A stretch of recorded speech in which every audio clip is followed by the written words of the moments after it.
Padova Est? Forse, ma con lo sconto del comune.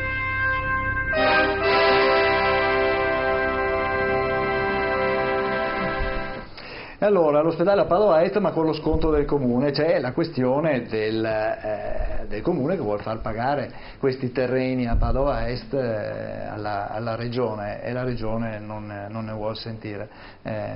Barzon. Mi sembra che il sindaco sia stato più che chiaro. Sì, adesso lo sentiremo anche in proposito. È stato chiarissimo, ed è chiarissimo. Allora, al comune spetta dire qual è il sito? Bene, il compito si ferma qui, perché dovrebbe il comune, rispetto ad altre città, e qui è stato nominato prima Verona e Treviso, dove gli ospedali sono stati fatti, perché guarda caso c'erano degli assessori che provenivano prima da Verona, poi i presidenti di regione Treviso. Ecco, qui gli ospedali sono stati miracolosamente fatti e non sono stati messi soldi regalati o aree regalate da parte di queste città. Adesso Padova dovrebbe non solo, cioè la cosa normale è decidere il luogo, però dove localizzarlo, però dovrebbe anche regalare i terreni. Perché i cittadini padovani dovrebbero dare questo contributo in termini finanziari quando invece le altre città non l'hanno fatto? Cosa dice Boronna? Ma secondo me si fa qua c'è il sospetto che si favoriscano città come Verona, ricordiamo l'assessore Coletto veronese, Flavio Tosi.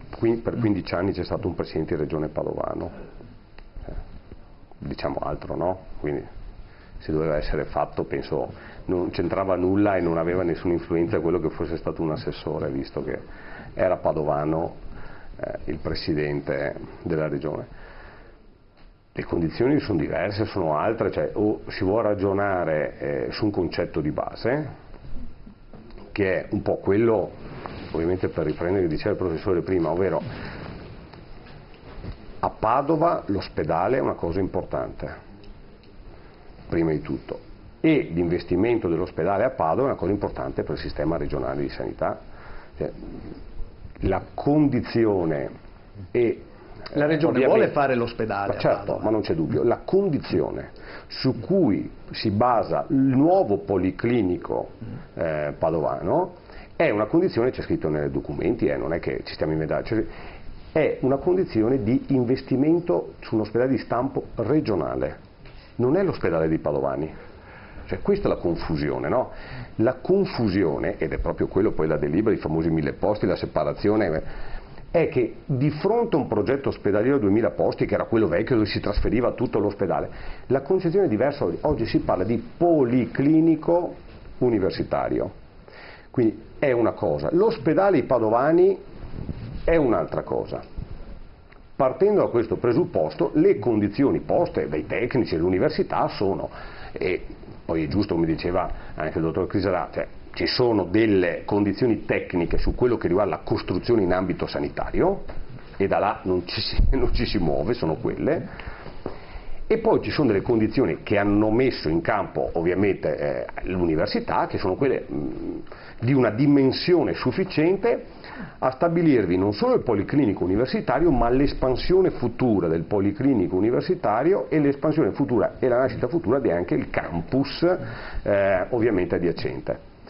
L'investimento è di stampo regionale perché? Perché la sanità è qualcosa di nuovo, è qualcosa che guarda avanti, non può guardare al passato. Noi oggi abbiamo una sanità che è riconosciuta a livello ministeriale come il massimo, cioè l'eccellenza nazionale fra le migliori in Europa, e la concorrenza sanitaria non sarà più quella fra il Veneto e l'Emilia, fra il Veneto, ma sarà a livello europeo. Ecco, ma io credo siamo in grado di fare attrazione sanitaria a livello europeo, oppure fra un po' di anni il problema non ce lo porremo nemmeno, perché è un'implosione economica quella che avviene. Non si sorregge l'eccellenza se non c'è immigrazione, se non c'è attrazione sanitaria. Ecco, ma senta, secondo me anche i telespettatori a casa si domandano, ma allora se il comune impone il pagamento dei terreni di Padova Est, che sembrerebbe essere il sito, diciamo, come dire, privilegiato. La Regione cambierà sito? Cioè cambierà il posto? Io preciso anche velocemente, così capisco che ho poco tempo, quindi essere molto veloce. Cioè nel momento in cui ho questa idea in testa, e questa idea è medica, è sanitaria, è universitaria, di sviluppo, e la politica deve dar sfogo, ovviamente deve trovare i presupposti per farlo, si deve individuare un'area. Le condizioni sono poste sul tavolo dall'università, dall'azienda ospedaliera, il sistema sanitario regionale. Ci vuole un'area. Nuovo su vecchio no. Bene? No, ma partiamo da questo presupposto. Gli esperti, diciamo, i tecnici si sono incontrati in questi giorni e avevano già deciso sostanzialmente di ristrutturare in parte o ricostruire in parte l'attuale di via Giustiniani. Sì, ma è la condizione già posta quando abbiamo parlato della separazione di 2000 posti, ovvero è scritto nelle schede, è scritto nella programmazione sanitaria, cioè non stiamo inventando niente. Quello che è i posti letto per il nuovo policlinico universitario, quindi 1000, e quello che sono i posti letto dell'ospedale I Padovani, che sono circa 700-800 posti, che rimangono in via Giustiniani. Era scritto negli accordi il recupero dell'attuale sede, quindi il mantenimento del policlinico attuale che è restaurato, l'abbattimento del monoblocco, l'abbattimento delle cliniche sopra le mura, il recupero del parco delle mura, è già tutto scritto, bene, e dall'altra parte un'area. C'è l'area, era stata individuata, messa a disposizione gratuita, che è la condizione per cui si è potuto spostare l'individuazione del progetto ospedaliero da Padova Ovest a Padova Est. Se oggi non si dona l'area, ma non è donare, è una condizione, è una concessione, diritto di suolo si chiama, diritto di superficie. Bene. È un diritto di superficie, quindi non è regalato un diritto di superficie, con dall'altra parte l'investimento sulla sede attuale. Se non si fa questo, le condizioni per cui la delibera che è nata, che è quell'individuazione dell'area, viene stralciata e pertanto ritorna in mano la condizione di Padova Ovest. Bene, sappiamo benissimo che su Padova Ovest i problemi che ci sono, quindi a quel punto bisogna guardarsi attorno. Oggi la scelta è o lo facciamo o non lo facciamo. Marchetto, ma guardi, per farlo forse lo faranno, mettiamoci forse. Che poi la sanità veneta sia magari una delle migliori in Italia, questo magari sì, anche sì.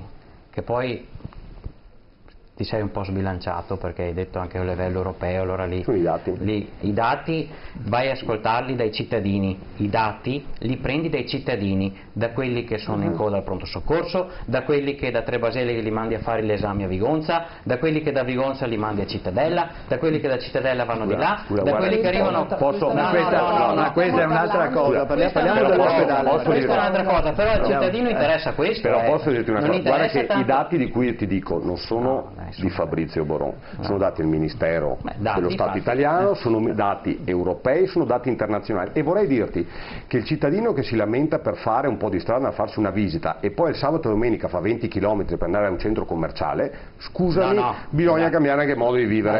Allora la sanità voi la state gestendo e secondo me e secondo anche molti altri non la state gestendo del tutto egregiamente. Poi che abbiamo dei bravi medici, che abbiamo delle attrezzature anche in alcuni casi abbastanza buone, quello sì, però che voi la state gestendo bene, no.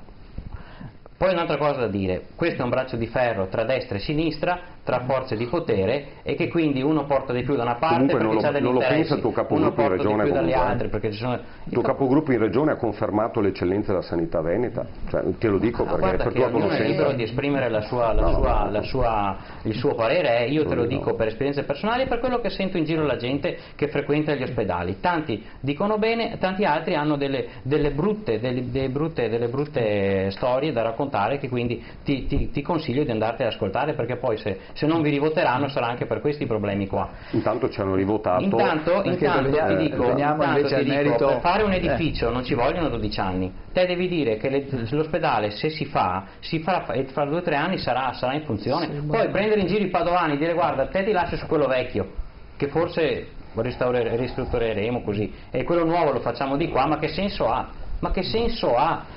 Come diceva il professore prima, lo studente che deve muoversi, che deve spostarsi dal centro a Padova Est, da di qua, di là, è tutto caotico. Cioè voi non avete una visione, la visione dovrebbe essere quella di dire rendiamo il nuovo ospedale di Padova un punto di eccellenza per cui anche chi sta bene, anche il turista che viene a Padova viene a visitare quanto bello che è l'ospedale di Padova. Il Guggenheim di Bilbao si va a vedere perché è bella l'edificio, non perché ci sono i quadri dentro più belli. Allora partiamo da questo punto di vista qua, voi fate i numeri, voi guardate i soldi, voi guardate i profitti, voi guardate i bilanci, ma il Veneto lo avete trasformato in una schifezza. Ecco, questa è la verità. Comunque questa me la devo ricordare, che bisogna fare gli ospedali per farli visitare, non per... Sì, anche chi sta bene io volevo deve sentire andare anche il tecnico Crisalà a proposito della qualità. Perché tanto non deve nessuno trovarti. No, questo però me la ricordo perché devo metterla sul piano sociosanitario. Mettila. Metti, a la lei Repubblica domandiamo Italiana è sulla fondata sul qualità. bello. Sulla qualità della sanità per il bello. Allora concorda con Borono o dell'idea di Marchetto? L'ospedale sì, e se te guardi l'ospedale adesso sembra un carcere più che un ospedale, perché uno deve avere anche lo stato d'animo, dipende anche dal tipo di edificio che vai. Il carcere è fatto così perché ha una sua funzione. Marchetto, facciamo intervenire anche Crisalà. Ma allora non c'è dubbio che la sanità del Veneto è una sanità di eccellenza e non una... ma sa architetto, quando gira per l'Europa a guardare gli ambienti, provi anche a guardare come sono organizzati gli altri sistemi. Noi ci lamentiamo molto spesso di dover fare qualche chilometro, se lei va nella felice Normandia ne fa 150 ad andare e 150 a tornare. Allora, e parliamo della Francia, lo stesso vale in Inghilterra, lo stesso vale in Germania, quindi voglio dire...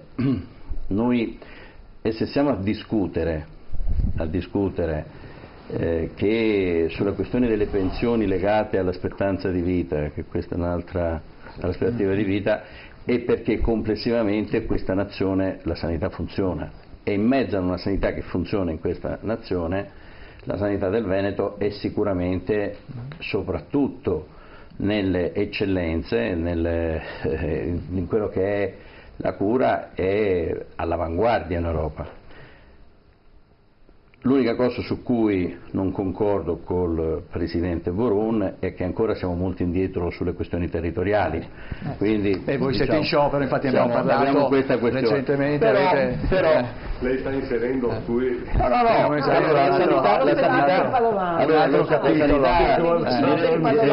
La sanità non è fatta solo d'ospedale, anzi la sanità è fatta soprattutto di territorio, perché la gente sta a casa sua, non vive in ospedale. Quindi allora io do... Vuole che introduciamo quel discorso? No, perché sennò abbiamo anche un telespettatore in attesa che vuole intervenire. Non è un problema polemico, ma io lo sa che non ha problemi, non è una questione di polemica, è una questione che sicuramente la sanità ospedaliera del Veneto ha pochi paragoni in giro per l'Italia, per l'Europa. Quindi il discorso dell'ospedale, io sono assolutamente concorde con lei che, come dire, ci vuole anche la parte del bello, e la invito a farsi una passeggiata al centro chirurgico di Borgo Trento e vedrà che le camere sono, l'ingresso intanto sembra quello di un grande albergo, dopodiché le camere di degenza sono in vetro, ovviamente non come quelle dell'Angelo, fatte come si deve, in vetro di quelli che, come dire, fatte apposta, come dice lei, che termicamente isolati, con una vista mozzafiato sulla curva dell'Adige e che guarda Verona. E quindi insomma anche chi sta male guarisce prima. Cioè, voglio dire, quindi non è quello, è fare l'ovvio. Io l'unica cosa che vorrei dire è che mi trovo molto d'accordo col professore, perché in realtà questo pasticcio è perché si è pensato al terreno, autorizzando tutti a pensare pure male, perché non c'è bisogno di fare cose, mentre invece si sarebbe dovuto fare una gara dove si pensava, dei gruppi specializzati pensassero ospedale. Adesso non mi fate fare la parte meridionale, ma tanto per capirci, l'ospedale del mare di Napoli, che è uno dei più Infatti è stato progettato da Renzo Piano, quindi voglio dire, e l'hanno pensato prima di trovare il posto, certo. E allora a quel certo. punto il problema, come dice il professore, non si pone, cioè io ho il progetto, lo calo nel contesto. Scusate un momento, abbiamo una telespettatrice che è in attesa da un po', facciamola intervenire. Buonasera signora Alessandra, se non sbaglio. Buonasera. Lei chiama da dove? Io mi chiamo da Padova. Io voglio dire 3 cose semplicemente. Uno, io sono stata ricoverata più volte in ospedale a Padova con persone in chirurgia, tra l'altro, con persone che venivano da altre regioni, tipo per esempio da Cassino e un'altra da Siena ultimamente nel mese di luglio, ed ero veramente meravigliate dell'efficienza, della bravura, della gentilezza e della pulizia dell'ospedale. Uno. Secondo, nuovo su vecchio non si può fare. Perché non si può fare? Si può ristrutturare per qualcosa, perché non si può fare? L'eliporto dove pensano di farlo? Poi si sa che la tempestività è una cosa è fondamentale per salvare le persone. Quando si salvano le persone bisogna essere veloci nel fare gli esami e neanche operarli e via di seguito. Il terzo punto, o lo fanno a Padova dove decidono, dove c'è il sito, dove il terreno è del comune, o se no io farei meno di farlo. A questo punto sceglierei un altro posto, un'altra città, così Padova perde l'ospedale e ci teniamo quello vecchio e teniamo quello che abbiamo. Sono veramente irritata e veramente innervosita quando sento parlare male della sanità di Padova, perché chi non ci sta, non c'è stato, non l'ha vissuto. Io sono stata operata 3 volte in ospedale, ho operato i miei figli, mi sono sempre trovata benissimo, assistita e sicura, e ho partorito anche 4 figli in ospedale a Padova. Dunque la trovo veramente vergognosa questa cosa, questa polemica. L'eliporto dove lo fa Giordani? Dove? Sopra casa sua? Dove lo fa l'eliporto? E come si fanno i trapianti? Come si portano gli organi? Ma si rendono conto? Sanno di quello che parlano, sì o no, queste persone? Ecco, mi scusi se sono irritata, ma quando sento parlare male delle cose che funzionano mi dà fastidio. Io non lo farei proprio all'ospedale, basta risparmiarmi i soldi, lo fai in altre città, ci guadagno le altre città.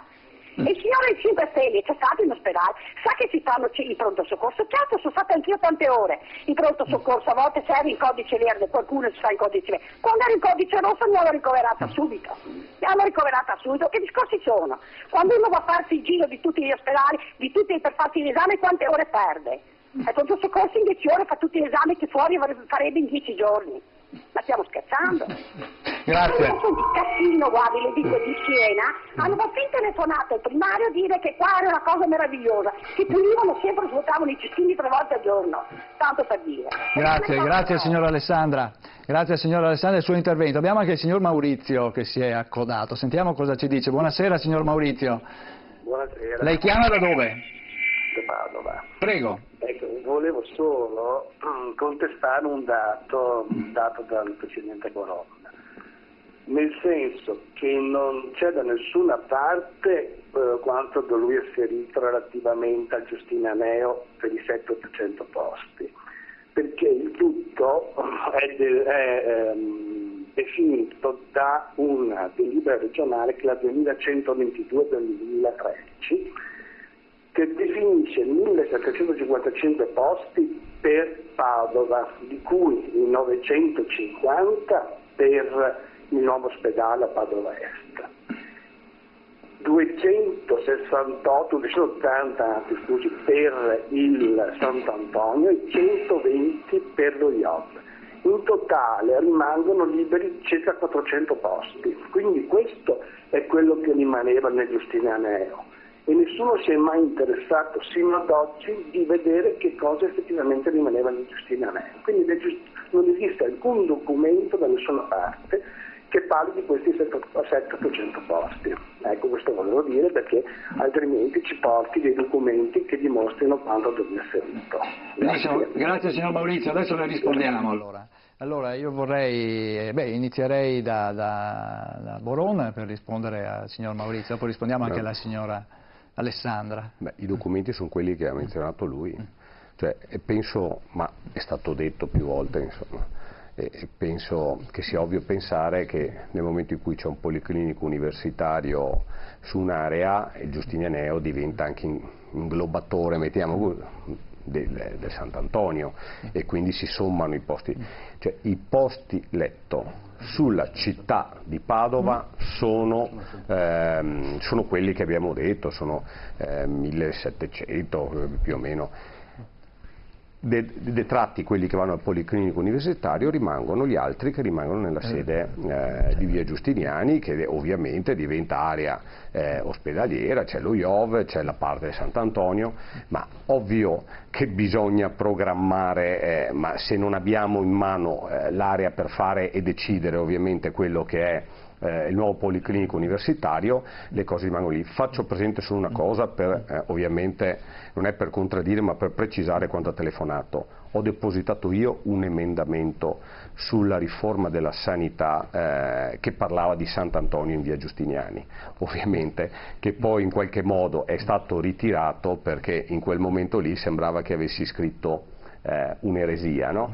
Invece ci accorgiamo oggi che sono invece sono in cose, pratica diciamo l'ospedale di città io ho depositato a nome mio, può certo. andare in cerca sui documenti depositati e certo, le troverà. certo. Professor Casen.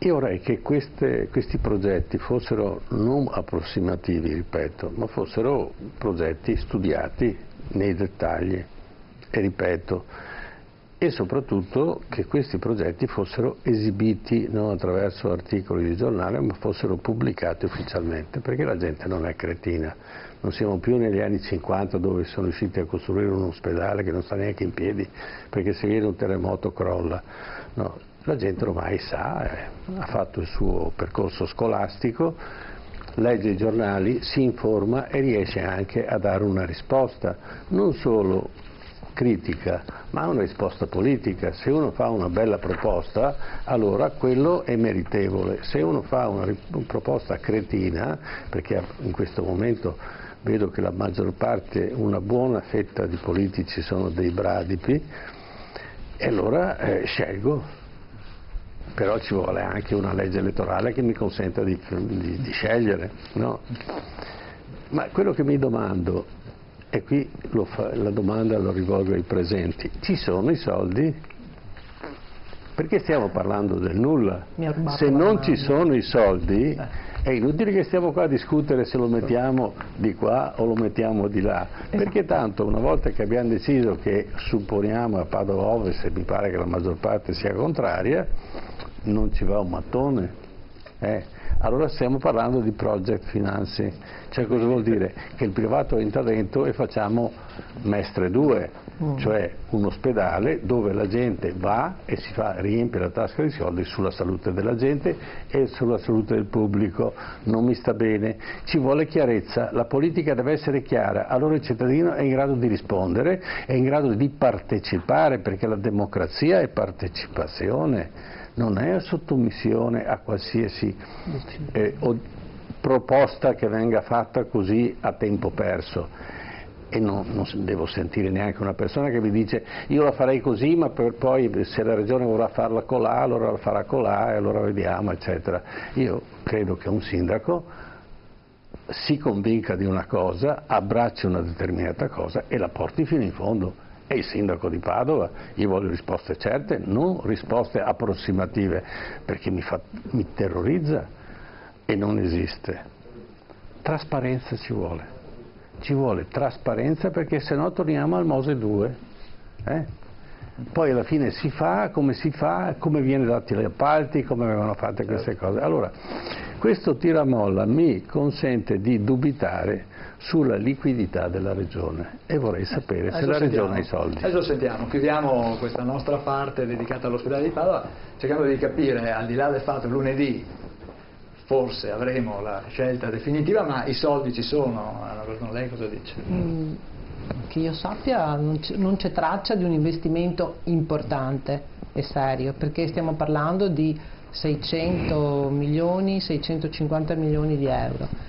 Parliamo solo della parte nuova, perché per l'ospedale attuale Giustina Neo le manutenzioni sono continue, quindi certo. Gli investimenti sono sempre importanti, perché quando si investe in un ospedale non è che si mette a posto semplicemente il tubo dell'acqua, cioè sono investimenti che vanno a muoversi radicalmente sugli edifici.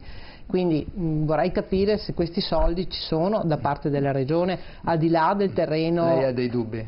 Io ho dei grossi dubbi perché sono convinta chiaro. che in questi anni non si è andati proprio perché i soldi non c'erano. Certo. Adesso arriviamo anche a Boron per i soldi. Marchetto, cosa dice? No, io volevo rispondere anche la sì, certo, la che ha telespettatrice. detto. Cioè, io purtroppo gli ospedali li ho frequentati sia per cose brutte che anche per cose belle. Mi sono nati 2 figli, ho trovato tanti medici preparati, anzi la maggior parte dei medici sono preparati, in alcuni casi ho trovato delle problematiche, però dire che questa sia quello che ci meritiamo noi veneti con tutte le tasse che abbiamo pagato, questo no, perché io ho come la netta sensazione che si voglia sempre di più sfavorire il pubblico nei confronti del privato, e io penso che con il tempo, e io credo che noi prima o poi ce la faremo, questi signori qua agevoleranno le assicurazioni a assicurarci per la sanità, e quindi all'inizio ti diranno: guarda, assieme all'assicurazione della macchina con 10 euro ti fai tutte le visite, tutto completo, non devi aspettare, non hai code, non hai niente.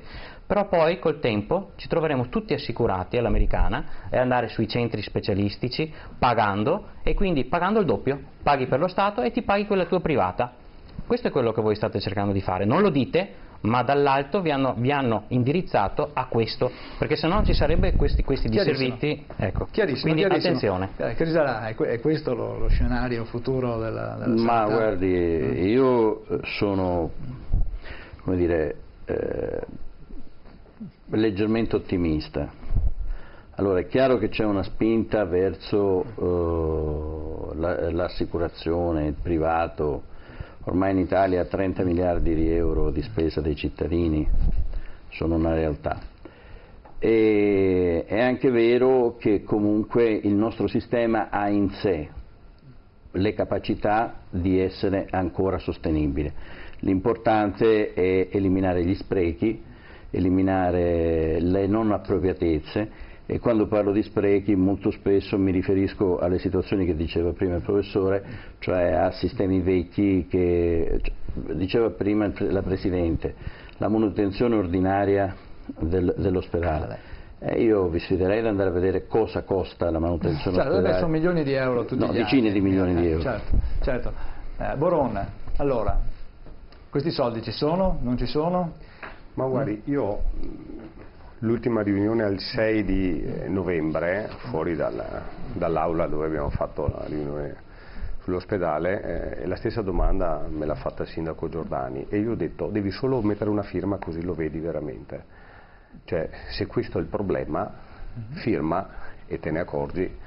Se poi i soldi ci sono o non ci sono, no? Perché la condizione è semplicissima. Non riesco a capire, nel momento in cui si discute di un polo ospedaliero, dell'investimento regionale e dell'area dove ubicarlo, perché il problema diventa interessarsi se la Regione ha i soldi o non ha i soldi.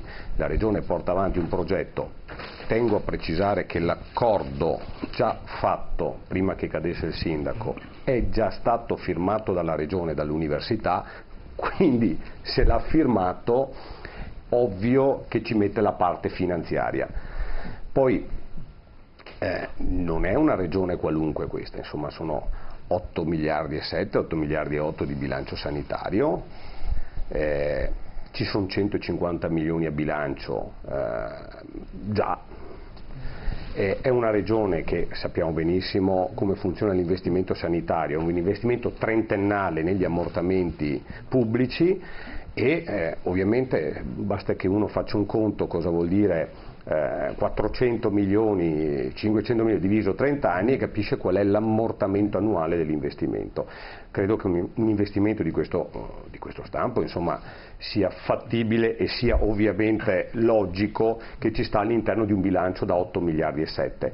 La regione è una delle poche regioni in Italia, il Veneto, ad avere il bilancio in attivo, e quindi avere la possibilità di indebitamento in termini pubblici, ovviamente, certo, tramite Cassa Depositi e Prestiti, tramite anche il fondo dello Stato, perché c'è lo Stato che mette nel fondo le risorse per l'investimento sanitario. Dobbiamo chiudere. Lunedì abbiamo il sito?